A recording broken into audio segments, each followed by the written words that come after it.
இந்த கோரமண்டல் கம்பெனியில் ammonia gas leak ஆச்சுன்னு ஒரு ½ அன் ஹவருக்கு மேலே 1 ஹவருக்கு மேலே எல்லாருமே ஸ்ட்ரகிள் பண்ணால் பதட்டம் வந்துச்சு.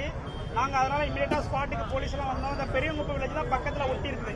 அதில் இருக்க மக்கள்லாம் கொஞ்சம் பேர் வெளியே கொண்டு போயிருந்தோம்.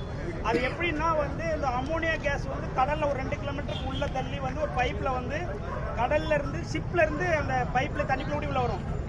பட் இப்போ ஷிப் இது இல்லை.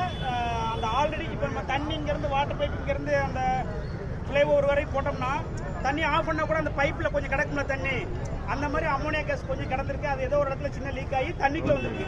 இந்த தண்ணிக்குள்ளே வந்ததுனால ஒரு ½ அன் ஹவர் அந்த கடலில் காற்றுல கலக்கும் போது அந்த ஸ்மெல் இருந்துச்சு. இப்போ எல்லாமே நான் அந்த ஸ்பாட்டில் பார்த்துட்டேன். அந்த பிளான்ட் அந்த கம்பெனியோடைய சீஃப் அதுக்கு ஹெட்டாக ஒருத்தர் இருப்பாங்களா, அவங்கள்ட்ட பேசிட்டேன். எந்த பயப்படும் இல்லை. ஏன்னா மக்கள் நிறையவங்க வயசான லேடிஸ் இருப்பாங்க, குழந்தைங்க இருப்பாங்க, கர்ப்பமான பெண்கள் இருப்பாங்க. பதவிச்சு அங்கே இங்கேயும் போனாங்கன்னா மனசு கொஞ்சம் குழப்பம் இருக்கும். அதுக்காக தான் நேரடியாக சொல்றதுக்காக வந்தேன்.